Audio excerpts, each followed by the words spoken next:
లేకపోతే ఒకరికొకరెవరు తోడుగా ఉంటారు, లేకపోతే సంసారాలు గడవాలి అనుకునేటువంటి దానికి కొరకు కాదు. కానీ దేవుడి యొక్క వివాహ వ్యవస్థను ఏర్పరిచినటువంటి యొక్క ప్రత్యేకమైన ఉద్దేశాలు ఉన్నాయి.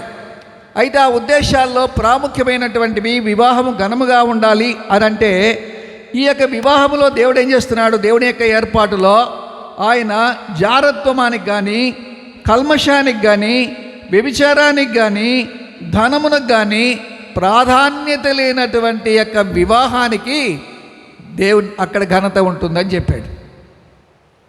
ప్రేమైన వాళ్ళకి జ్ఞాపకం చేసుకోండి, వేటికి చోటు ఉండకూడదని పరిశుద్ధ గ్రంథం బైబిల్ చాలా క్లియర్గా చెప్తుంటుంది. అందుకని బైబిల్ గ్రంథం ఎక్కడా కూడా లవ్ మ్యారేజెస్ని అది ఎంకరేజ్ చేయదు. చాలామంది అనుకుంటారు క్రైస్తవ వివాహాల్లో చాలా వరకు లవ్ మ్యారేజెస్ ఉంటాయని. కాదు, అది ఎటువంటి పరిస్థితుల్లో బైబిల్ అలాగున ప్రపోజ్ చేయదు, అలాగున ఎంకరేజ్ చేయదని బైబిల్ జ్ఞాపకం చేస్తూ ఉంటా ఉంది. ఆదికాండం 2వ అధ్యాయం 18వ వచనంలో మనం చదువుకుంటున్నట్టయితే ఒక విధంగా ఇంగ్లీష్ సామెతను మనం జ్ఞాపకం చేసుకోవచ్చు. Marriages are made in heaven అని దేవుని యొక్క వాక్యంలో రాయబడ్డాయి. అంటే వివాహాలు ఎక్కడ సిద్ధపరచబడ్డాయి, ఎక్కడ వివాహాలు ఏర్పాటు చేయబడ్డాయి, ఎవరి యొక్క దృష్టిలోకి ఆ యొక్క వివాహం వచ్చింది అని అంటే, దేవుడే వీరి యొక్క వివాహ విషయంలో ఆయన ఒక నిర్ణయానికి వచ్చి, దేవుడు తన చిత్తాన్ని అహరోనుకి, దేవుడు తన యొక్క చిత్తాన్ని నవేశ్రీకి బయలుపరిచి, వారు ఒకరిని ఒకరు ప్రేమించుకొని వివాహంలో జతపరచబడిన తర్వాత, గుర్తుపెట్టుకోండి, ముందుగా ప్రేమించుకొని కాదు, వివాహం అయిన తర్వాత ప్రేమించాలి. ఈ దినాల్లో వివాహం కంటే ముందు ప్రేమిస్తున్నారు, వివాహం అయిపోయిన తర్వాత ప్రేమించడం లేదు. ఈ సమస్యలు వచ్చినాయి. ఇప్పుడు వివాహం కంటే ముందు ప్రేమిస్తున్నారు, వివాహం అయిన తర్వాత వదిలేస్తుంటున్నారు. కాదు, వివాహం కంటే ముందు ప్రేమ కాదు, వివాహము తర్వాత ప్రేమ అనేటువంటిది దేవుని గ్రంథం చాలా క్లియర్గా గుర్తు చేస్తూ ఉంటా ఉంది. వివాహము తర్వాత వారు ప్రేమను పంచుకోవడానికి వారికి ఒక వివాహము వ్యవస్థ ఏర్పాటు చేయబడింది. కాబట్టి ఈ యొక్క విషయంలో దేవుడు చాలా వీటికి చోటు ఉండకూడదు, వీటికి చోటు ఉంటే మరి ఎలాంటి సంతోషము ఉండదు అంటున్నాడు. ఒకటి మరి ఆయన జ్ఞాపకం చేశాడు, దేవుని యొక్క వాక్యంలోనే ఆయన చెప్పాడు. హెబ్రీయులకు రాసిన పత్రిక 13వ అధ్యాయము 4వ వచనంలో అన్నాడు, వివాహము అన్ని విషయములలో ఘనమైనదిగా ఉండాలి అనంటే పానపు నిష్కల్మషమైనదిగా ఉండాలి. వారి యొక్క మనస్సుల్లో ఎలాంటి కల్మషము లేనటువంటి యొక్క హృదయములో వారు జతపరచబడాలి అని దేవుడు జ్ఞాపకం చేస్తున్నాడు. రెండోది, వివాహము వేశ్యాసంగులకు కాదు. సో వేశ్య మనసు ఉండేటువంటి వారికి వివాహము అవసరత లేదు. రెండోది, వ్యభిచారులకు దేవుడు తీర్పు తీరుస్తాడు. మూడోది, ధనాపేక్ష అనేటువంటిది వివాహములో చోటు లేదు అని దేవుడు జ్ఞాపకం చేస్తూ వచ్చి. కాబట్టి ప్రియమైన వాళ్ళారా, బైబిల్లో చూసినట్టయితే నేను ఎగ్జాంపుల్ జ్ఞాపకం చేయడానికి నేను జ్ఞాపకం చేస్తాను, త్వరగా జ్ఞాపకం చేస్తాను, ఎందుకంటే సమయం లేదు. ఆదికాండం 2వ అధ్యాయంలో మనం గమనం చేస్తే ఒక వివాహం జరుగుతుంది. అది ఎవరంటే ఆదాము హవ్వల వివాహం. ఆదాము నిద్రలేచి కళ్ళు తెరిచేటప్పటికి ఏమైంది? తన ఎదుటిగా పెళ్లి చేసుకోబోయేటువంటి పెళ్లి కుమార్తె రెడీగా ఉంది. ఎవరు సిద్ధపరిచారు? దేవుడు సిద్ధపరిచాడు. ఆదాము కళ్ళు తెరిచి చూసేటప్పటికి ఎదురుగా ఒక పెళ్లి కుమార్తెను పెట్టాడు దేవుడు. ఈమె నీ భార్య అన్నాడు, అంతే. ఈయన కూడా అన్నాడు, నరుల్లో నుండి ఆమె తీయబడింది కనుక నారి అనబడుతుంది, ఆమె నా యొక్క శరీరంలో ఒక భాగమే అని ఆదాము కూడా జ్ఞాపకం చేస్తూ వచ్చాడు. అలాగే జ్ఞాపకం చేసుకోండి, ఆదికాండం 29వ అధ్యాయంలో యాకోబు నిద్రలేచి చూశాడు. చూస్తే ఏమర్థమైంది? తాను చేసుకోవాలనుకున్న పెళ్లి కుమార్తె కాదని ఆశ్చర్యపోయినాడు. మరే నేను వేరే అమ్మాయిని చేసుకోవాలనుకున్నాను, 7 ఏళ్ళు కొలువు చేశాను, కానీ తెల్లారి లేచి చూసేటప్పటికి, నిద్రలేసి చూసేటప్పటికి వేరే అమ్మాయి కనపడతా ఉంది. ఎవరు? లేయా. దేవుని చేత సిద్ధపరచబడినటువంటి భార్య లేయా కనుక ఆ యొక్క లేయాలో నుంచి దేవుడు అద్భుతమైనటువంటి ఆ యొక్క సంతానాన్ని తీసుకొని వచ్చి యూదాగోత్రముల నుండి తానే ఈ లోకంలో జన్మించి మానవుల రక్షణ కొరకై యేసుక్రీస్తు వారు ఈ లోకంలో ఆయన గొప్ప శిలువ కార్యాన్ని చేసినట్టుగా మనం చూస్తూ ఉంటున్నాం. యాకోబు ప్రేమించినటువంటి రాహేల్లో నుంచి యేసుప్రభు వారు రాలే, దేవుడు సిద్ధపరిచిన లేయాలో నుంచి యేసుక్రీస్తు వారు వచ్చి దేవుని యొక్క మహిమ, దేవుని యొక్క అద్భుతమైనటువంటి కార్యాలు లేయాలో నుంచి దేవుడు తీసుకొచ్చినట్టుగా మనం చూస్తూ ఉంటున్నాం. నిద్ర లేచేటప్పటికీ యాకోబు, నువ్వు సిద్ధపరచుకున్న వాళ్ళు నీ భార్య కాదు, నేను సిద్ధపరిచిన వాళ్ళు నీ భార్య అని చెప్పాడు బైబిల్ ఏం చెప్తుంటుందో మీకు జ్ఞాపకం చేస్తూ ఉంటా ఉన్నాను. మూడోది, రూతు గ్రంథం 3వ అధ్యాయంలో ఒక ఆయన నిద్రలేచాడు. ఎందుకు నిద్రలేచాడు? కాళ్ళు సాస్తే కాళ్ళకు ఒకరు తగిలినారు. అరే బాబు, ఎవరో కాళ్ళకు తగులుతున్నారా అని లేచి కూర్చున్నాడు. లేచి కూర్చుంటే ఎదురుగా ఒక ఆమె ఉంది. ఎవరామె? బోయాజు కొరకై సిద్ధపరిచినటువంటి రూతు అనేటువంటి పెళ్లి కుమార్తె. వీళ్ళందరినీ నిద్రలేసేటప్పటికి దేవుడు సిద్ధపరిచినటువంటి యొక్క పెళ్లి కుమార్తెలు ఎవరు సిద్ధపరిచారంటే దేవుడు సిద్ధపరిచాడు. ప్రేమైన వాళ్ళని జ్ఞాపకం చేసుకోండి, దేవుడు మానవుని కొరకే వివాహంలో భార్యను సిద్ధపరిచేవాడు దేవుడు అని బైబిల్ జ్ఞాపకం చేస్తూ ఉంటా ఉంది. 4వది మీకు జ్ఞాపకం చేస్తూ ఉంటున్నాను. చూడండి, ఆదికాండం 24వ అధ్యాయంలో మనం గమనం చేస్తే ఒక ఆయన ఉన్నాడు. ప్రార్థన చేసుకుంటూ ఉండి ఆయన లేచి చూశాడు. ప్రార్థన చేసుకుంటూ ఉండి లేచి చూస్తే అక్కడి నుంచి ఒంటి మీద ఒక ఆమె వస్తూ ఉంది. ఎవరామె చెప్పండి? దీపికా, పెళ్లి కుమార్తె. ప్రార్థన చేసుకుంటా ఉండి కళ్ళు తెరిచి చూస్తేనే ఎదురుగా కనపడతా ఉంది. ఎవరు? ఈమె నా కొరకై సిద్ధపరిచిన పెళ్లి కుమార్తె. ఎవరు సిద్ధపరిచారు? దేవుడు సిద్ధపరిచాడు.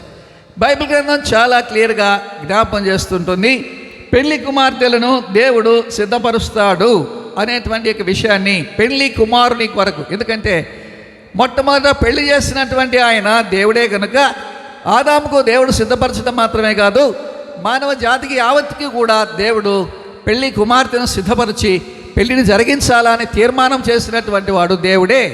కాబట్టి నేనే జ్ఞాపకం చేస్తున్నానంటే ఇక్కడ కూర్చున్నటువంటి వారికి ఎవరికైనా సరే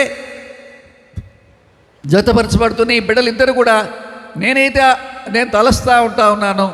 మరి అహరోను కానీ నవేశ్వరి కానీ వీళ్ళిద్దరు కూడా, దేవా మరి నా కొరకే పెళ్లి భర్తగా సిద్ధపరిచినటువంటి వారు ఎవరని నవేశ్వరి ప్రార్థన చేసి ఉంటుందని, అలాగే నా కొరకే పెళ్లి భార్యగా సిద్ధపరచబడినటువంటి వారు ఎవరని అహరోను ప్రార్థన చేసి ఉంటుండగా, వారి కుటుంబాలు ప్రార్థన చేసి ఉంటుండగా వీరు సిద్ధపరచబడ్డారని నేను నమ్ముతూ ఉన్నాను. కాబట్టి వారు అలాగున దేవుని చేత సిద్ధపరచబడి ఈ దినమున వారు ఇక్కడ సిద్ధపరచబడి ఇక్కడ కూర్చొని ఉంటే వారి వివాహం వ్యవస్థ గురించి ఆలోచించి ఆయన పెళ్లి చేసిన ఆయన. ఎవరు ఆయన పెళ్లి చేసింది? దేవుడే వారి యొక్క వివాహాన్ని చక్కబరుస్తాడు. దేవుడే వారి వివాహాన్ని కొనసాగింపజేస్తాడు. దేవుడే వారి యొక్క వివాహాన్ని జీవితకాల పర్యంతము కొనసాగేటట్టుగా చేస్తాడు. ఎందుకు అనంటే ఈనాడు మీకు జ్ఞాపకం చేస్తూ ఉంటున్నాను, వివాహ వ్యవస్థ అనేటువంటిది ఏమైపోయింది చెప్పండి? ఒక అవస్థగా మారిపోయింది. వ్యవస్థగా లేదది ఒక అవస్థగా మారిపోయింది. ఎన్ని అవస్థలో పెళ్లి చేసిన వాళ్ళకి ఎన్ని అవస్థలో, పెళ్లి చేసుకున్న వాళ్ళకి ఎన్ని అవస్థలో. అది వ్యవస్థగా లేదది ఇప్పుడు అవస్థగా ఉంది. చేసుకున్న వాళ్ళు అవస్థలు పడుతున్నారు. ఎందుకు చేసుకుంటే బాబు పెళ్ళి అని. చేసిన వాళ్ళు అనుకుంటున్నారు పెళ్ళి చేయకపోయింటే బాగుండరా బాబు అని. వ్యవస్థ ఒక అవస్థగా మారిపోవడానికి అర్థమైందా? ఈ కుటుంబ వ్యవస్థ దీనావస్థలోకి మారిపోవడానికి కారణం ఏమిటి అనంటే ఒక చక్కని కుటుంబము కలిగి ఉండకపోవడానికి కారణం ఏంటంటే దేవునికి అప్పగించుకోకపోవడం, దేవుని యొక్క వాక్యానికి విలువ ఇవ్వకపోవడం, దేవుని యొక్క వాక్యానికి చోటు ఇవ్వకపోవడం, దేవునికి భయపడకపోవడం, దేవుని గురించినటువంటి వాక్యానికి ఆ విషయాల్లో చోటు లేకపోవడానికి గురించి జీవితకాలం అంతా కూడా మా జీవితంలో ఎన్నో ఒడిదుడుకులు ఉంటున్నాయి. లేవని చెప్పడం లేదు. వివాహ వ్యవస్థలో ఎన్నో ఒడిదుడుకులు ఉంటాయి. కారణం ఏంటంటే వివాహ వ్యవస్థను పాడు చేయాలనుకునేటువంటి ఒక దుర్మార్గుడి లోకంలో ఉన్నాడు. వాడు సాతాను. వాడు ఎప్పుడు కూడా వాడు పాడు చేయాలనే ప్రయత్నంలోనే ఉంటాడు. కాబట్టి ఒడిదుడుకులు ఉంటాయి. అయితే దేవుడు మరొక వివాహాన్ని యోహాను సువార్త 2వ అధ్యాయంలో ఆయన చూపించాడు. ఆ వివాహానికి తానే స్వయంగా మరి అటెండ్ అయ్యాడు. వివాహ వ్యవస్థలో ఉండేటువంటి ఆ యొక్క అవస్థని ఆయన తొలగించి ఆ వివాహం చక్కగా జరగడానికి దేవుడు సహాయం చేశాడు. కాబట్టి వీళ్ళిద్దరు కూడా నేను ఇచ్చే సలహా ఏంటంటే మొట్టమొదటిగా వివాహ ప్రారంభంలోనే మీ యొక్క వివాహంలో ఎలాంటి అవస్థలు లేకుండా నెమ్మదిగా మీరు ప్రశాంతంగా జీవితకాల పర్యంతం. ఎందుకంటే వివాహము అనేటువంటిది దీని పరిమితి ఎంత అంటే జీవితకాలం. మనం ఏదైనా వస్తువు కొనుక్కుంటే దానికి 3 ఏళ్ళలో 4 ఏళ్ళలో 5 ఏళ్ళలో 10 ఏళ్ళలో ఉంటుంది, దానికి లైఫ్ టైం. కానీ వివాహ వ్యవస్థకి ఎంత ఉంది టైం అంటే వారి జీవితకాలం మట్టుకు ఎక్కడే కానీ వారు మరి పొరపడడానికి వీల్లేదు, లేకపోతే తొందరపడడానికి వీల్లేదు, లేకపోతే చేసుకున్న దాని గురించి అయ్యో అనుకోవాల్సినటువంటి అవసరత లేదు. వారు దేవుని మీద ఆధారపడి దేవుని కొరకే నిలబడవలసిన అవసరత ఉన్నదని దేవుని యొక్క వాక్యం సెలవిస్తూ ఉంది. కాబట్టి దేవుని యొక్క మరి ఈ దేవుడు సిద్ధపరిచినటువంటి ఈ యొక్క వ్యవస్థ చక్కగా, కుటుంబ వ్యవస్థ చక్కగా నిలబడాలి అని అంటే పేతురు రాసినటువంటి మొదటి పత్రిక 3వ అధ్యాయం 7వ వచనంలో దేవుడు ఒక మాట చెప్తాడు. పేతురు రాసిన మొదటి పత్రిక 3వ అధ్యాయము 7వ వచనంలో దేవుడు ఒక మాట జ్ఞాపకం చేస్తూ ఉంటాడు. చూడండి, ఈ కుటుంబ వ్యవస్థ నిలబడడానికి ఆయన ఏం అవసరమో జ్ఞాపకం చేస్తూ ఉంటున్నాడు. చూడండి 3వ అధ్యాయం 7వ వచనం. అటువలనే పురుషులారా, జీవమును కృపావరములో మీ భార్యలు మీతో పాలివారై ఉన్నారని ఎరిగి ఎక్కువ బలహీనమైన ఘటమని భార్యను సన్మానించి మీ ప్రార్థనలకు అభ్యంతరము కలగకుండానట్లు జ్ఞానము చొప్పున వారితో కాపురము చేయవలెను. కాబట్టి వివాహ వ్యవస్థను నిలబెట్టుకోవాల్సింది జ్ఞానము చొప్పున కాపురం చేయాలి. అహరోను కానీ నవేశ్రీ కానీ దేవుడు జ్ఞాపకం చేసే విషయం ఏంటంటే, అమ్మ నవేశ్రీ, నీవు మీరిద్దరి యొక్క ప్రార్థనా జీవితానికి నువ్వు ఆటంకంగా ఉండరాదు అని దేవుడు జ్ఞాపకం చేస్తూ ఉంటున్నాడు. అయ్యా అహరోను, ఒకవేళ పొరపాటు చేయొచ్చునేమో కానీ నువ్వు జ్ఞానము చొప్పున ఆ యొక్క కాపురాన్ని చక్కబెట్టడానికి అవసరమైనటువంటి ప్రార్థనా జీవితాన్ని మీరిద్దరూ కలిగి ఉండాలి అని దేవుడు గుర్తు చేస్తూ ఉంటున్నాడు. కాబట్టి దేవుడు మనకి జ్ఞాపకం చేసిన విషయం ఏంటంటే, వీళ్ళిద్దరూ కూడా జీవితకాల పర్యంతం మట్టుకు, అంటే ఈ దినము నుండి వారి జీవితాన్ని ముగించేంత వరకు కూడా ఉదయ సాయంకాలాల్లో వారి కుటుంబ ప్రార్థన కలిగి ఉండాలి. అయితే కుటుంబ ప్రార్థనకి చాలా ఆటంకాలు వస్తాయి, ఎన్నో ఆటంకాలు వస్తాయి. అయితే ఈ యొక్క వివాహ వ్యవస్థలో ఈ వచ్చే ఆటంకాలని ప్రార్థన ఆగిపోకుండా ఇనిషియేటివ్ తీసుకోవాల్సింది ఎవరు అని చెప్తున్నా అంటే అహరోన్ ఇనిషియేటివ్ తీసుకోవాలి. ఒకవేళ ఎందుకు అంటే అహరోన్ ఎందుకు ఇనిషియేటివ్ తీసుకోవాలా అని అనుకోవచ్చు. నేను చెప్తాను ఎందుకు కారణమో. అహరోనే ఎందుకు ఇనిషియేటివ్ తీసుకోవాలా, మరి ఆమె ఎందుకు ఇనిషియేటివ్ తీసుకోకూడదు అని కదా. దేవుడు మరి ఆ అహరోన్ను తయారు చేసినప్పుడు దేంతో తయారు చేశాడు? మట్టితో. ఈమెను తయారు చేసినప్పుడు దేంతో తయారు చేశాడు? అందుకని ఈమె చాలా గట్టిగా ఉంటుంది. ఈమె చాలా గట్టిగా నీళ్ళుకొని ఉంటుంది. కాబట్టి ఆయనే కొంచెం తగ్గి జ్ఞానంగా కాపురం చేసి పొద్దున్నే వెళ్ళి, అమ్మ పర్వాలేదు, రాత్రి జరిగిపోయినాయి, పొరపాటు అయిపోయిందిలే, కాబట్టి పొద్దున్నే లేచుకుంటూ ప్రార్థన చేసుకోవాలా అని ఇనిషియేటివ్ చేయాల్సింది ఎవరంటే ఆయనే. ఈనాడు మీరు బిగుసుకుంటే అయిపోతారు, మీరు బిగుసుకోకండి. సో అలాగున మరి కుటుంబ వ్యవస్థలో చక్కగా కొనసాగడానికి పురుషుడు ఇనిషియేటివ్ తీసుకోవాలా అని పరిశుద్ధ గ్రంథం బైబిల్ జ్ఞాపకం చేస్తూ ఉంటాం. పురుషుడు ఇనిషియేటివ్ తీసుకోవాలా, ప్రార్థనలు చక్కగా జరిగించాలా, ఉదయ సాయంకాలాల్లో చక్కగా ప్రార్థన చేసేటువంటి యొక్క అలవాటు వారి యొక్క కుటుంబాన్ని చక్కగా నిలబెట్టి వారి యొక్క కుటుంబం కట్టబడడానికి కారణమవుతుందని దేవుడు జ్ఞాపకం చేస్తూ ఉంటున్నాడు. కాబట్టి ఈ విధంగా మొట్టమొదటిగా వారి జ్ఞానము చొప్పున కాపురం చేయాలి. అందుకనే సామెతల గ్రంథము 9వ అధ్యాయము 1వ వచనములో సొలొమోను, ఎందుకంటే ఒక విధంగా చెప్పాలంటే సొలొమోను యొక్క మాట రాయడానికి ఏ విధంగా అయినా కూడా అర్హుడే. కాబట్టి అందుకని ఆయన మాట రాశాడు. చూడండి 9వ అధ్యాయం 1వ వచనం. జ్ఞానము నివాసమును కట్టుకొని దానికి 7 స్తంభములు చెక్కుకొనినది అని సొలొమోను రాశాడు. అంటే నేను తెలివి తక్కువగా ఏం చేశానంటే 1000 మందిని పెళ్లి చేసుకొని ఏమైపోయినాను, నా కొంపకు నేనే నిప్పు పెట్టుకున్నాను. సొలొమోను కొంపకి ఎవరు నిప్పు పెట్టుకున్నారు అంటే సొలొమోనే కొంపకు నిప్పు పెట్టుకున్నాడు. ఎందుకు? 1000 మందిని పెళ్లి చేసుకొని జ్ఞానము లేకుండా బుద్ధిహీనంగా ప్రవర్తించాను, తెలివి తక్కువగా ప్రవర్తించాను, ఆలోచన లేకుండా ప్రవర్తించాను. నా సంసారం పాడైపోయింది, నా కుటుంబం పాడైపోయింది, పిల్లలు చెడిపోయినారు, రాజ్యం పాడైపోయింది. చివరి దినాల్లో చాలా భయంకరమైన పరిస్థితులను ఎదుర్కొంటూ వచ్చినాను. నా తర్వాత రాజ్యం 2గా చీలిపోవడానికి కారణం నేనే అయ్యాను. నేను ఒక విగ్రహారాధికుడు అయిపోవడానికి కారణం నా భార్యలే. కాబట్టి ఇంతటికీ కారణం ఏంటంటే నేను జ్ఞానము చొప్పున సంసారము చేయలే. దాని ఫలితంగా జ్ఞానము చొప్పున కాపురము చేసేటువంటి ఆ యొక్క కాపురం ఎట్టుంటుంది అంటే 7 స్తంభాల మీద కట్టబడిన ఇల్లులాగా ఉంటుంది అన్నాడు. 7 స్తంభాల మీద కట్టబడిన ఇల్లులాగా ఉంటుంది. ఆ ఇల్లు చాలా పునాది గట్టిగా ఉంటుంది. ఆ ఇల్లు పడిపోయేదానికి అవకాశం లేదు. కాబట్టి జ్ఞానము అనేటువంటి ఆ యొక్క పునాది మీద మన సంసారాన్ని కట్టుకోవాలా, కుటుంబాన్ని కట్టుకోవాలా. నేను ఆ పని చేయలేదు. ఎవరా జ్ఞానము? 1 కొరింథీ 1:31 ప్రకారము ఆ జ్ఞానం ఎవరనగా యేసుక్రీస్తు వారు. ఆ యేసుక్రీస్తు వారి మీద మన కుటుంబాన్ని కట్టుకోవాలి. ఆ యేసుక్రీస్తు వారు ఎవరనగా దేవుని యొక్క వాక్యం.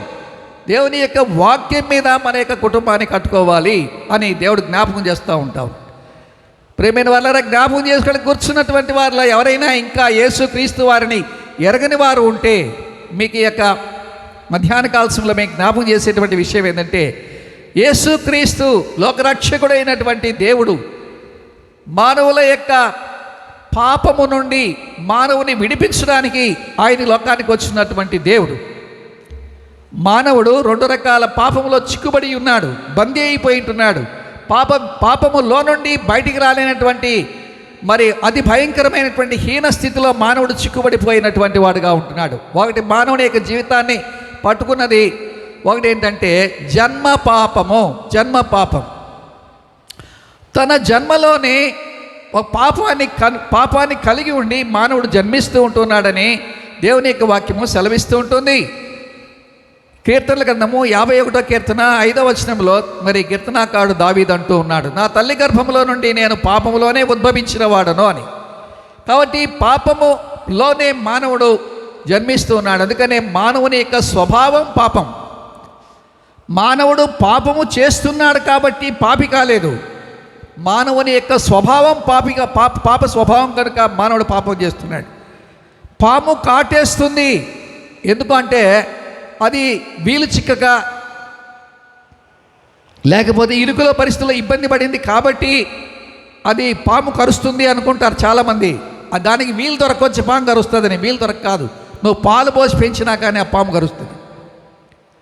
నువ్వు ప్రతిరోజు దాన్ని బుధం మీద చేసుకొని తిప్పినా కానీ అది పాము కరుస్తుంది, ఎందుకంటే దాని స్వభావం అది. అట్లాగే మానవుని యొక్క స్వభావం ఏంటంటే పాపం చేయడం. కాబట్టి పాపం చేయడము అనేటువంటిది మానవుని యొక్క అలవాటుగా స్వభావంగా మారి మానవుడు పాపములో ఉన్నాడు. పాపములో ఉన్నటువంటి మానవుడు పరిశుద్ధుడైనటువంటి దేవుని ఏమాత్రమూ చేరుకోలేడు.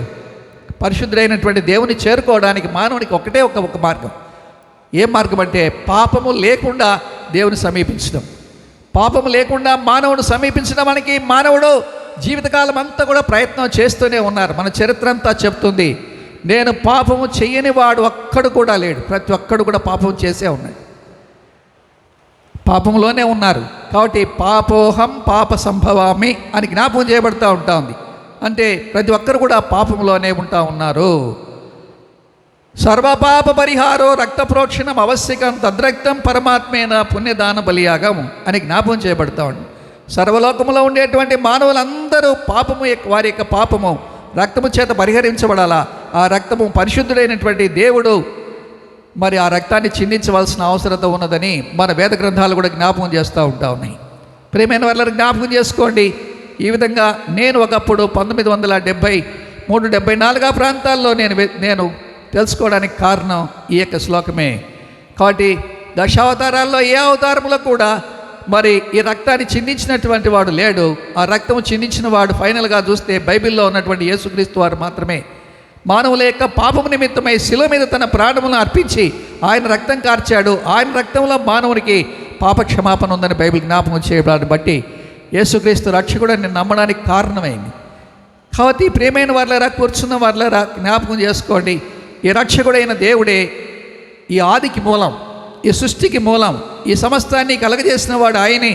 యేసుక్రీస్తు వారు ఆయన 2000 సంవత్సరాల క్రితం వచ్చినటువంటి వాడు కాడు. ఆది యందు వాక్యము ఉండెను, వాక్యము దేవుని యొద్ద ఉండెను, వాక్యము దేవుడై ఉండెనని మరి యోహాను సువార్త 1:1 మనం చదువుతాం. అంటే అర్థం ఏంటంటే ఆది యందు ఉన్నటువంటి దేవుడు వాక్య స్వరూపంలో ఉన్నాడు. ఆ వాక్య స్వరూపంలో ఉన్నటువంటి దేవుడే ఆయన దేవుడు. ఆయన 14వ వచనంలో ఆ వాక్యము శరీరధారి అయి కృపాసత్య సంపూర్ణంగా మన మధ్య నివసించను అని యోహాను సువార్త 1:14 రాయబడింది. అంటే ఆ వాక్యమే శరీరధారి ధరించుకొని శరీరాన్ని అమర్చుకొని, మరి ఏప్రిల్ రాసిన పత్రిక 8:12-14 మనం చదివితే 10 కూడా చదివితే కూడా ఏ రాయబడిందంటే, నీవు నాకు ఒక శరీరమును అమర్చితివి అని రాయబడింది. కాబట్టి ప్రియమైన వారి జ్ఞాపకం చేసుకోండి, ఆ శరీరాన్ని అమర్చుకొని ఈ లోకానికి వచ్చి దేవుని యొక్క చిత్తాన్ని నెరవేర్చినటువంటి వాడు యేసుక్రీస్తు వారు. ఆయన లోకానికి వచ్చాడు. అలాగున మానవుని యొక్క రక్షణ కొరకై ఈ సృష్టి యావత్తును కలగజేసిన దేవుడు తానే మన పాపాలని ఆయన మీద వేసుకొని, మన శిక్ష ఆయన భరించి, మరి మనం పొందాల్సినటువంటి వేదన ఆయన అనుభవించి, శిలువ మీద మన కొరకే రక్తం కార్చి చనిపోయి సమాధి చేయబడి తిరిగి 3వ దినం లేచాడు. అందుకని రోమీయులకు రాసిన పత్రిక 8:1 కాబట్టి క్రీస్తు యేసునందున్న వారికి ఏ శిక్షా విధియు లేదు అని చెప్పి, ఏదైనా మనం ఈ క్రీస్తు యేసులోనికి నీవు వచ్చినట్టయితే, యేసు ప్రభువుని రక్షకుడిగా నీవు అంగీకరించినట్టయితే, ఆయన రక్తము చేత విమోచించబడిన తన స్వరక్తము చేత సంపాదించిన సంఘము అని అపోస్తల కార్యములు 20:28 రాయబడిన ప్రకారము నీవు సంఘములోనికి వస్తే, దేవుడు యేసు క్రీస్తు నందు అనగా మరి మన జ్ఞాపకం చేసుకుంటే 1 తెస్సలోనిక 4:14 యేసు క్రీస్తు నందు అని రాయబడింది. అలాగే 16 క్రీస్తు నందు అని రాయబడింది. యేసు నందు క్రీస్తు నందు ఉండేటువంటిది శరీరం. ఆయన శిరస్సుగా ఉన్నాడు, సంఘము శరీరంగా ఉంది. కాబట్టి సంఘములోనికి నీవు వచ్చినట్టయితే నీవు రక్షణ పొంది దేవునితో కూడా సదాకాలము యుగంలో ఉండేటువంటి రాజ్యానికి నువ్వు పాత్రుడవుతావు. ఈ బిడ్డలిద్దరూ కూడా అలాంటి అనుభవంలో ఉన్నారు. కాబట్టి వీరిద్దరిది పరిశుద్ధ వివాహము అని రాయబడింది. ఆ వివాహం కొరకై ఈ పరిశుద్ధ గ్రంథంలో ఉండి కొన్ని మాటలు మీకు జ్ఞాపకం చేస్తూ ఉన్నాం. అయితే ఇప్పుడు నేను జ్ఞాపకం చేసే విషయం ఏంటంటే, నా టైం ముఖ్యం కాబట్టి రైట్ ఓకే.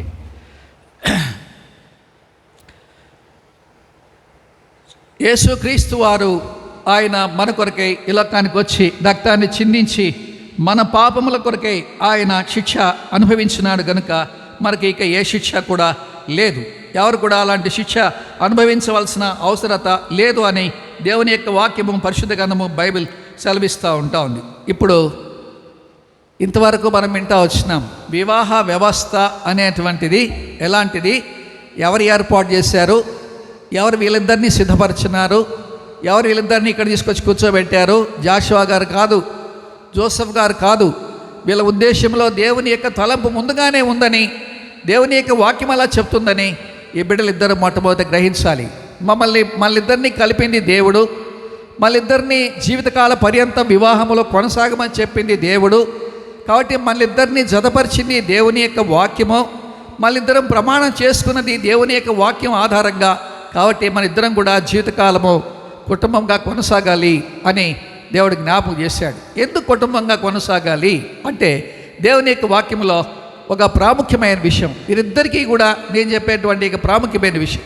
ఈ దినమున వారి వివాహంలో జతపరచబడిన తర్వాత ఇక్కడ కూర్చున్న తల్లిదండ్రులకు కానీ, లేకపోతే ఇక్కడ కూర్చున్న వాళ్ళిద్దరికి కానీ, లేకపోతే వెంటనే ఇప్పుడే ఇమ్మీటిగా వివాహం అయిన వాళ్ళకి కానీ, వివాహం చేసుకోబోయేటువంటి వాళ్ళకి కానీ, బైబిల్ గ్రంథంలో దేవుడు చెప్పిన ఒక మాట నేను మీకు జ్ఞాపకం చేస్తాను. కొరింథీయులకు రాసినటువంటి 1వ పత్రిక 7వ అధ్యాయం దేవుడు ఏం చెప్పాడో ఈ మాట మీకు గుర్తు చేస్తుంటున్నాను. కొరింథీయులకు రాసినటువంటి 1వ పత్రిక 7వ అధ్యాయం 10వ వచనం నేను చదువుతున్నా. 11వ వచనం, మరియు పెళ్లి అయిన వారికి నేను కాదు, ప్రభువే ఆజ్ఞాపించినదేమనగా, భార్య భర్తను ఎడబాయకూడదు, ఎడబాసిన ఎడల పెళ్లి చేసుకొనకుండవలెను, లేదా తన భర్తతో సమాధాన పడవలెను, మరియు భర్త తన భార్యను పరిత్యజింపకూడదు. చాలా క్లియర్గా చెప్పాడు.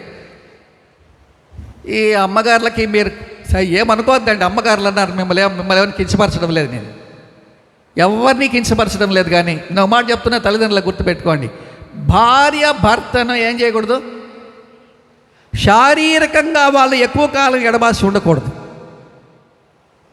దూరంగా ఉండకూడదు. మా పిల్లని తీసేపోయి మా ఇంటికాడ పెట్టుకొని 3 నెలలు మీ ఇంటికాడ పెట్టుకుంటే ఈయన ఏం కావాలా, ఏం కావాలండి? బైబిల్ చాలా క్లియర్గా చెప్తుంది, భార్యాభర్తలు ఒకవేళ వేరుగా ఉండవలసిన పరిస్థితి ఏర్పడితే ఆయన చెప్పాలా, అమ్మా 2 రోజులు పోయినా పర్వాలేదు అంటే 2 రోజులు పోవాలా? ఇప్పుడు 2 రోజులు పోవాలంటే 20 నెల రోజులు ఉంటే మళ్ళీ అంటుంది, ఏమేమిటది, నువ్వు పంపించినోడు నువ్వే వస్తే పంపిస్తా, లేకపోతే పంపిను. ఈ చట్టాలన్నీ ఎక్కడి నుంచి వచ్చినాయో నాకు అర్థం కదా. చట్టాలే మీకు చుట్టాలైతే వాళ్ళు ఎవరు సంసారం చేయలేరు. దేవుని యొక్క వాక్యం చాలా క్లియర్గా చెప్తుంది. పెళ్ళైన తరువాత పెళ్ళైన వారికి దేవుని యొక్క వాక్యం చెప్తున్నదంటే శారీరకంగా భార్యాభర్తలు వీలైనంత వరకు ఎడమగా ఉండకూడదు. పెళ్ళైన తర్వాత వీలైనంత వరకు ఏదో అవసరతను బట్టి ఏదో 1-2 రోజులు వారి యొక్క ఇద్దరి పర్మిషన్ చొప్పునే వారు దూరంగా ఉండాలే కానీ లేకపోతే వాళ్ళిద్దరు దూరంగా ఉండకూడదని బైబిల్ జ్ఞాపకం చేస్తూ ఉంటాం. భార్య భర్తను విడిచిపెట్టి ఉండకూడదు, సమాధానపడాలి, వెంటనే సమాధానపడాలి. భర్త కూడా భార్యను పరిత్యజించకూడదు అని బైబిల్ చాలా క్లియర్గా చెప్తుంది. అలాంటి వివాహ వ్యవస్థలు చాలా చక్కగా నిలబడతాయి. వాళ్ళిద్దరూ ఒకరినొకరు అర్థం చేసుకోవడానికి మరి వీలవుతుంది. చాలా చోట్ల చూస్తూ ఉంటున్నాం. మనం మేము కుటుంబాన్ని జతపరిచినాం. వాళ్ళు కరెక్ట్గా 15 రోజులు కూడా భార్యాభర్తలు కలిసి ఉండడానికి ఈ పేరెంట్స్ కానీ ఆ పేరెంట్స్ కానీ సహకరించలా. వాళ్ళిద్దరు విడిపోయినారు, చాలా రోజులు అయిపోయింది, కలుసుకోలేక చాలా కష్టాలు పడుతుంటున్నారు. ఇద్దరికీ కష్టమే ఉంది, ఆయన కష్టం ఉంది, ఈమె కష్టం ఉంది. తీరా ఎంక్వైరీ చేస్తే ఏంటంటే ఆ పక్క తల్లిదండ్రులు కానీ ఈ పక్క తల్లిదండ్రులు కానీ వాళ్ళిద్దరూ సహకరించలే. చివరి మేము కలిపినప్పుడు చెప్పినాం వాళ్ళకి, మీరెవరు కూడా జోక్యం చేసుకోకూడదు, వీళ్ళకి ఏమైనా ప్రాబ్లం వస్తే మేము చూసుకుంటామని చెప్పినాం. ఇప్పుడు వాళ్ళు హ్యాపీగా ఉన్నారు. ప్రేమను జ్ఞాపకం చేసుకోండి, భార్య భర్తను ఎప్పుడు కూడా ఎడబాసి ఉండకూడదు. మా అమ్మగారి ఇంటికి ఆడిపోయేస్తా, మీ అమ్మగారి ఇంటికాడికి పోయేస్తే అట్టే ఉండు. మీ అమ్మగారింటికి పోయి నువ్వు వెంటనే వచ్చేయాలా. నీ భర్త ఏమవుతాడు, ఆయనకి భోజనం ఎట్లా, ఆయనకి సౌకర్యం ఎట్లా, ఆయన పరిస్థితి ఎట్లా, ఆయన ఒంటరిగా ఎట్లుంటాడు ఏమని ఆలోచించేయాలా. మీ అమ్మగారింటికాడ ఉంటే ఎట్లా సరిపోతుంది? సరిపోదు. బైబిల్ ఇలాంటి పరిస్థితులకన్నిటి కూడా ఒప్పుకోదు. బైబిల్ ఇలాంటి పరిస్థితులను ఏమాత్రం కూడా అంగీకరించదు. బైబిల్లో ఇలాంటి మాటలు ఉన్నాయి. కాబట్టి ప్రియమైన వారులారా, వివాహ వ్యవస్థ చక్కగా జరగాల అని దేవుడు కోరుకుంటున్నాడు. కాబట్టి ఈ మాటలన్నీ కూడా జ్ఞాపకం చేస్తూ ఉన్నాడు. ఇప్పుడు నాకు టైం లేదు కనుక వేరువేరుగా చెప్పాలి. ఆయన మరి అహరోనుకు వేరుగా కొన్ని విషయాలు చెప్పాలా, హెచ్చరికలు.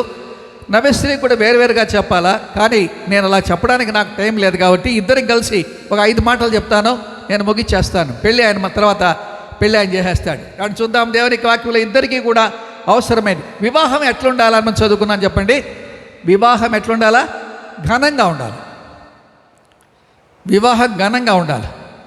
వాళ్ళిద్దరు పెళ్లి చేసుకున్నారా, వాళ్ళురా అసలు జంట, ఎంత బాగున్నారు వాళ్ళు అని దేవునికి పెళ్లి చేసిన దేవునికి, పెళ్లి చేసిన ఇరు కుటుంబాలకి ఒక విధమైనటువంటి ఘనత వచ్చి వీళ్ళిద్దరూ కూడా ఉండాలి. అంటే వీళ్ళిద్దరూ ఫాలో అవ్వాల్సినటువంటి ఒక 5 ప్రిన్సిపల్స్ నేను మీకు చెప్తాను. 5 ప్రిన్సిపల్స్ చెప్పి నేను ముగించేస్తాను. ఇద్దరు కూడా రండి చూద్దాం దేవుని యొక్క వాక్యంలో ఉండి. 2 పేతురు 1వ అధ్యాయము 17వ వచనం. 2 పేతురు 1వ అధ్యాయం 17వ వచనం. ఆయన మహాత్మ్యమును మేము కన్నులారా చూచిన వారమై తెలిపితిమి.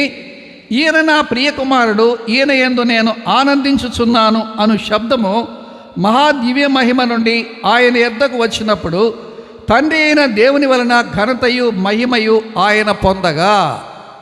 సో ఘనత ఎలా కలుగుతుంది వివాహానికి అనంటే మీరిద్దరూ తెలుసుకోవాల్సిన ప్రాముఖ్యమైన విషయం ఏంటి అనంటే, ఈయన నా ప్రియ కుమారుడు, ఈయన యందు నేను, దేవా నీవు నా యందు ఆనందించాలయ్యా అని అహరోను అనుకోవాలా. దేవా నీవు నా యందు ఆనందించాలయ్యా అని నవ్యశ్రీ అనుకోవాలి. ఉదయకాల సమయంలో ఎవరు ఆనందించాలి వీరి జీవితాలను బట్టి? దేవుడు. అరే వీళ్ళ వివాహాన్ని జతపరిచినందుకు ఎంత ఘనంగా ఉన్నారయ్యా వీళ్ళు. ఒక్క మాట కూడా వాళ్ళు మరి తొందరపడి మాట్లాడుకోలేదు. చక్కని కుటుంబ జీవితాన్ని కలిగి ఉండారు. బయట ఎవరి దగ్గర వాళ్ళ యొక్క వివాహాన్ని గురించి బయట మాట్లాడుకునేటువంటి పరిస్థితి ఏర్పడలేదు. ఎంత చక్కని కుటుంబము అని ఎవరు సంతోషించాలా? దేవుడు సంతోషించాలి. కాబట్టి ప్రతి దినము మీరు దేవుని దగ్గర ప్రార్థన చేయాల్సింది ఏంటంటే, ప్రభువా ఈ దినము నేను సంతోషపరిచానా, ఈ దినము నేను సంతోషపరిచానా అని మీరిద్దరు కూడా ప్రొద్దున్నే ప్రశ్న వేసుకోవాలి దేవుని దగ్గర. మీ కుటుంబంలో ప్రార్థనా జీవితంలోకి మీరు వచ్చినప్పుడు అలాంటి ప్రశ్న మీరు వేసుకొని మీ జీవితంలో ఎక్కడ ఆయన సంతోష పెట్టలేకపోయినారో ఈ దినంలో దేవుని అడిగి, ప్రభా పలానా సందర్భంలో నా భర్తతో నేను ఇట్లా అవివేకంగా మాట్లాడినాను అని ఒకవేళ నవ్వేశ్వరి ఏమైనా జరిగింటే చెప్పచ్చు. లేకపోతే తొందరపడి, అర్థమైందా? మొన్నగా ఆయన వచ్చాడు, ఏమనంటే ఇద్దరు వేరైపోయినారు, మరి మా దగ్గరికి వచ్చినారు. ఏమయ్యా అంటే ఏం జరిగింది అంటే ఆమె అంటుంది కొట్టాడు అని. ఈయనంటాడు ఏం చెప్పలే, సైలెంట్గా ఉన్నాడు. ఏం చేసావా నేను? కొట్టాను అన్నాడు. నేను చెప్పిన ఫస్ట్ మాట ఏంటంటే, భార్యను కొట్టడము అనేటువంటిది అంత స్థాయి వరకు మీరు వెళ్ళినారంటే మీరిద్దరు కూడా చెప్పండి, ఎవరు గారు? దేవుని పిల్లలు గారు, మీరు దేవుని పిల్లలైతే కొట్టే అంత దూరము మీ ఇద్దరిలో ఎవరు వెళ్ళకూడదు.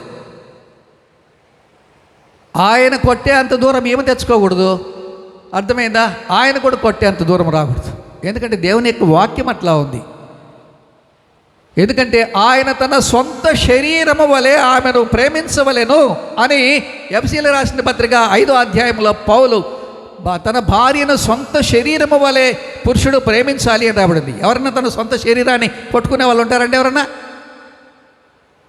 తన సొంత శరీరాన్ని ఎవరైనా కొట్టుకునే వాళ్ళు ఉంటారా? ఎవరు కొట్టుకునే వాళ్ళు ఉంటారు. కాబట్టి భార్యను కొట్టే అంత దూరము ఎవరు కూడా తీసుకోపోకూడదని బైబిల్ గ్రంథం చాలా క్లియర్గా జ్ఞాపకం చేస్తుంది. ఆ మాట చెప్పినప్పుడు అబ్బాయి పొరపాటే అని ఒప్పుకున్నాడు.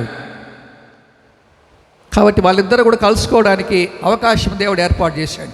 కాబట్టి వాళ్ళు అలా కలుసుకోవాలి. మొట్టమొదట వాళ్ళిద్దరు కూడా దేవుని ఘనపరచాలంటే దేవుడు వాళ్ళ యందు ఆనందించాలని వారు తలస్తాలి. తర్వాత చదువుదాం చూడండి, సామెతల గ్రంథం 18వ అధ్యాయం 12వ వచనం. సామెతలు 18:12 ఘనతకు ముందు ఏముంటుందో చూద్దాం. అక్కడ చూద్దాము. సామెతలు 18:2.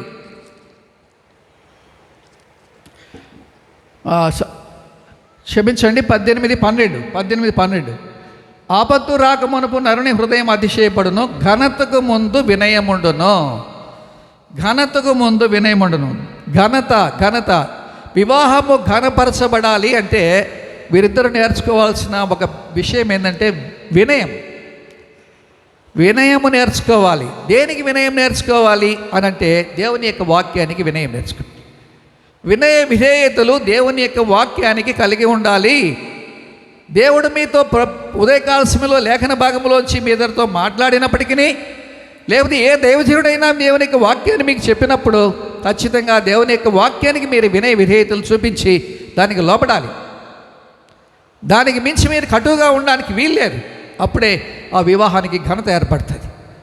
కాబట్టి వాళ్ళు కటువుగా ఉండకుండా, హృదయాన్ని కఠినం చేసుకుండా, హృదయ కాఠిన్యము ద్వారా మరి వివాహ వ్యవస్థను నష్టపరచకుండా ఉండాలంటే వినయము అనేది చాలా ప్రాముఖ్యమైనది. కాబట్టి వినయము అనేది మనం నేర్చుకోవాలి. సహోదరులు కానీ సహోదరీలు కానీ ఎవరైనా సరే, దేవుడు ఇద్దరికీ ఈ 5 మాటలు ఇద్దరికీ. కాబట్టి వినయము అనేది చాలా అవసరం. పెద్దలు చెప్పిన మాటకి చాలాసార్లు పెద్దలు చెప్పిన మాట కూడా మనం వినాం. పెద్దలను గౌరవించలేదు. చాలా చోట్ల సమస్యలు ఏంటంటే పెద్దల ఎదుట వినయం లేకపోవడం. ఇట్లా ఈ వైపు పెళ్లి కుమార్తె వైపు కానీ, లేకపోతే పెళ్లి కుమారుని వైపు కానీ ఎవరైనా సరే, ఇటువైపు వారైనా అటువైపు వారైనా వీళ్ళిద్దరు కూడా వాళ్ళిద్దరిని సన్మానించాలి అని దేవునికి వాక్యం రాయబడింది. ఎందుకంటే బైబిల్ చెప్తుంది పెద్దలను సన్మానించి గౌరవించాలి అని దేవునికి వాక్యం చెప్తుంది.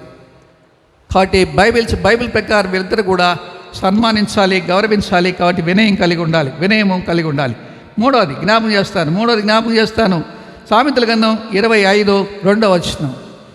సామెతల గ్రంథము 25:2. 25వ అధ్యాయము 2వ వచనం జ్ఞాపకం చేస్తుంది. సంగతి మరుగు చేయుట దేవునికి ఘనత, సంగతి శోధించుట రాజులకు ఘనత.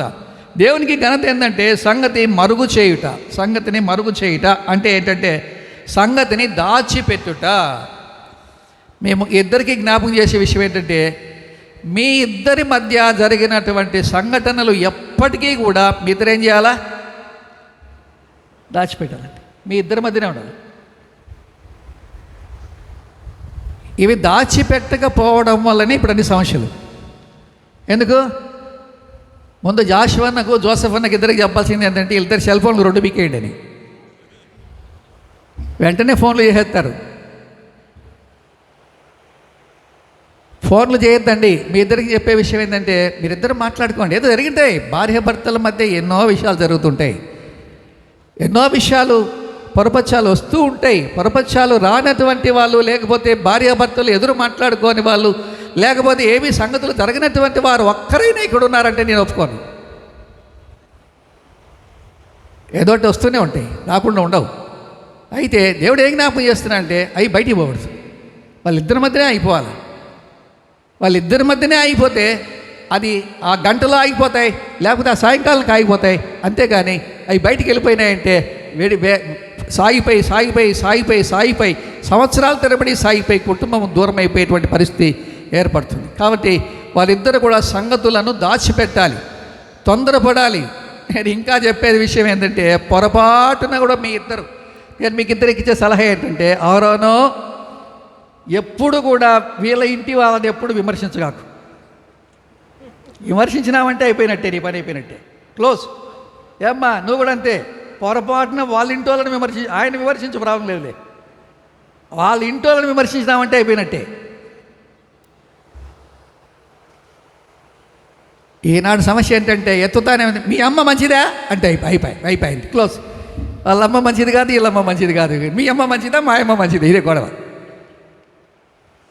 వీళ్ళమ్మ మంచిది కాదు, వాళ్ళమ్మ మంచిది కాదు, ఇద్దరు అమ్మమ్మలు మంచిది కాదు. ఏం చేద్దాం చెప్పండి? ఇద్దరు ఫోన్లోనే మాట్లాడుకుంటారు ఎప్పుడు. దయచేసి మీరు జ్ఞాపకం చేసుకోండి, ఈ సంగతులను దాచవలసిన అవసరత ఎంతైనా అవసరం ఉందని దేవుడు జ్ఞాపకం చేస్తూ ఉంటున్నాడు. మూడో విషయం అది. 4వ విషయం జ్ఞాపకం చేస్తున్నాను. సామెతల గ్రంథము 20వ అధ్యాయం 3వ వచనం. సామెతల గ్రంథము 20వ అధ్యాయము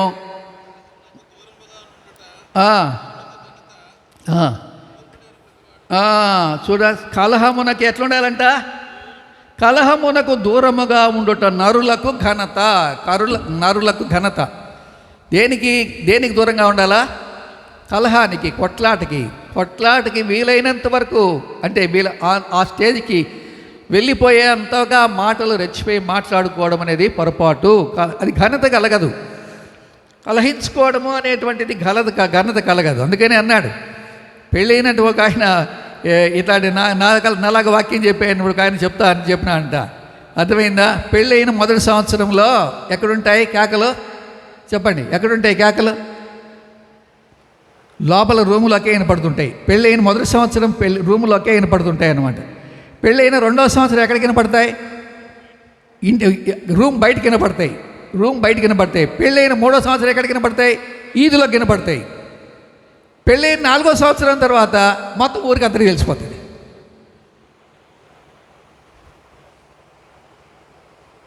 అలాంటి పరిస్థితి రాకూడదు. నేను ఇంతవరకు మీకు జ్ఞాపకం చేసింది ఏంటంటే, మీ రూములోనే సర్దుబాటు అయిపోవాలి, మీ రూములోనే బయటికి వెళ్ళిపోవాలి. కలహానికి రానికూడదు, అలాంటి అవకాశం ఇవ్వకూడదు. దేవుడు ఉన్నాడు, దేవుడు సమస్తమైన విషయాలు ఆయన చూస్తుంటున్నాడని భయపడి కలహమంత దూరం వెళ్లకుండా ఉండాలి, కలహించకుండా ఉండాలి. కలహించడం అంత మంచిది కాదు. ఏ కుటుంబంలో కూడా అలాంటి దూరానికి వెళ్ళకూడదని దేవునికి వాక్యం జ్ఞాపకం చేస్తుంది. చివరిగా 5వది జ్ఞాపకం చేసి నేను ముగిస్తాను. 2వ తిమోతి 2వ అధ్యాయం 21వ వచనం. 2వ తిమోతి 2వ అధ్యాయం 21వ వచనం. 2వ అధ్యాయం 21వ వచనం జ్ఞాపకం చేస్తుంటున్నాను. 21, 22 చూడండి. ఎవడైనానో వీటిలో చేరక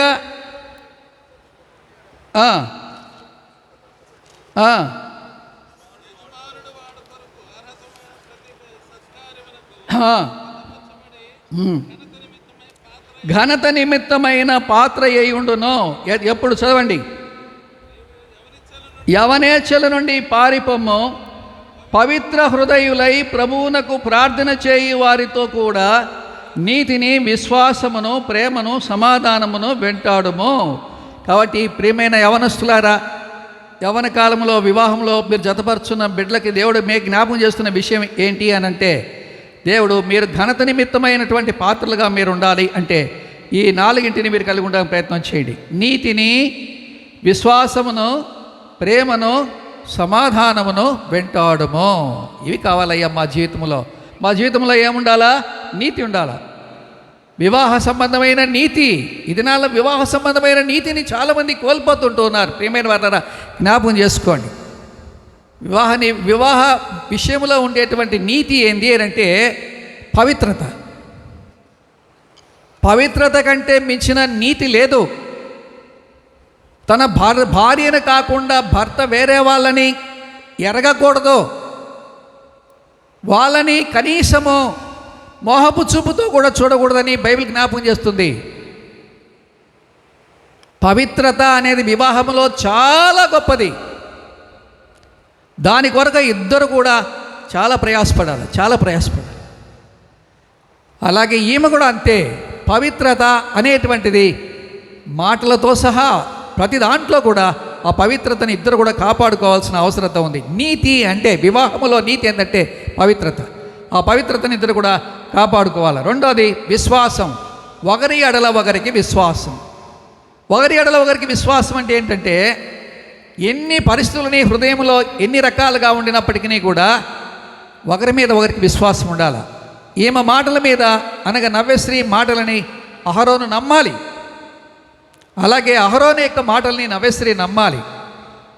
ప్రత్యక్షంగా మీరు చూస్తే తప్ప, మీ కన్నులు పడితే తప్ప మీద ఏ విషయాలను కూడా మీరు నమ్మకూడదు.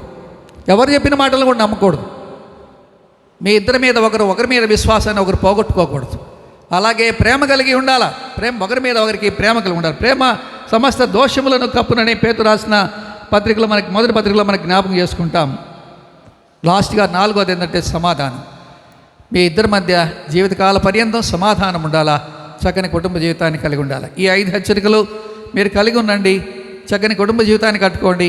7 స్తంభాల మీద కట్టబడిన ఇల్లులాగా మీరు చక్కగా దేవుడు మేము ఈ కుటుంబాన్ని కాపాడుతాడు. చక్కని కుటుంబ వ్యవస్థ ఇస్తాడు. ఫైనల్గా దేవుడి వివాహం చేసిన ఉద్దేశాన్ని జ్ఞాపకం చేసి నేను ముగిస్తుంటున్నాను. ఆదికాండం 1వ అధ్యాయం 28వ వచనం. దేవుడు వారిని ఆశీర్వదించను. ఎట్లనగా మీరు ఫలించి అభివృద్ధి పొంది విస్తరించండి. దేవుడు చెప్పిన మాట అది. కాబట్టి దేవుడు మీరు ఫలించాలని కోరుకుంటున్నాడు. చక్కని ఫలవంతమైన జీవితం దేవుడు మీకు ఇచ్చి, చక్కని సంతానాన్ని ఇచ్చి, దేవుడు మిమ్మల్ని ఘనపరిచి ఆయన నామాన్ని మహింపరచుకును గాక. దేవుడి వాక్యం దీవించును గాక.